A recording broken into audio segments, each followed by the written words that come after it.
दोस्तों, लगभग 1500 वर्ष पूर्व बोधि धर्म नाम एक भिक्षु चीन की यात्रा पर निकले।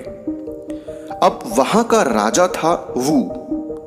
उसने पूरे देश में अनेक मंदिर बनवाए, मूर्तियां लगवाई। जब उसने सुना कि भारत से कोई अत्यंत ज्ञानी भिक्षु आया है तो वह उसके स्वागत के लिए आया।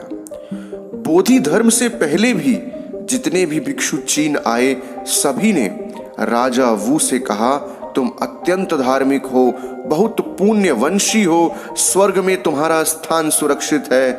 राजा भिक्षुओं को निःशुल्क भोजन कराता और भिक्षु उसकी प्रशंसा करते नहीं थकते थे।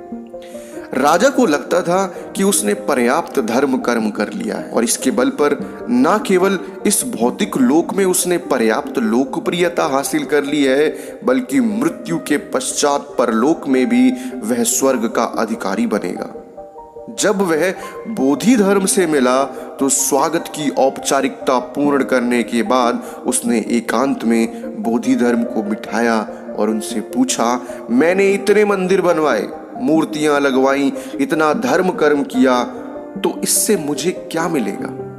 बोधि धर्म ने कहा, कुछ भी नहीं। राजा चौंक गया। उसने फिर पूछा, ऐसा क्यों? तब बोधि धर्म ने कहा, चूंकि तुमने कुछ पाने की इच्छा रखते हुए यह सब धर्म कर्म किया और इसका तुम्हें अहंकार भी है।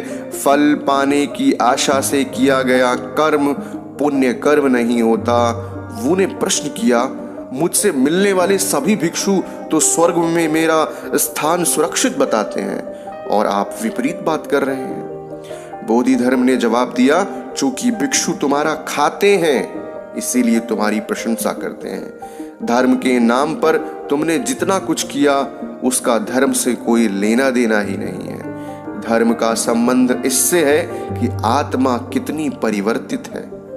तुम्हारी आत्मा तो वहीं की वहीं है जो इस जगत में बड़ा राज्य और उस जगत में स्वर्ग पाना चाहती है। जिनका लोभ बहुत गहरा होता है वे कभी तृप्त नहीं होते, वे स्वर्ग में भी राज्य चाहते हैं। यह सुनकर राजा वू की आंखें खुल गईं और वह निस्वार्थ भाव से परमार्थ पथ पर चलने के लिए दृढ़ संकल्पित हो गया। तो प्यारे साथियों, इस कहानी से हमें शिक्षा मिलती है कि फल की आशा से अथवा स्वार्थ भावना से किया गया कार्य परमार्थ नहीं होता और उसमें पुण्य की प्राप्ति भी नहीं हो सकती। तो दोस्तों, अगर ये कहानी आप सभी को अच्छी लगी तो प्लीज़ कहानियों का ढाबा चैनल को सब्सक्राइब कीजिएगा, वीडियो को लाइक कीजिएगा। हम आपके लिए ऐसी ही शानदार कहानियाँ सदैव लाते रहेंगे।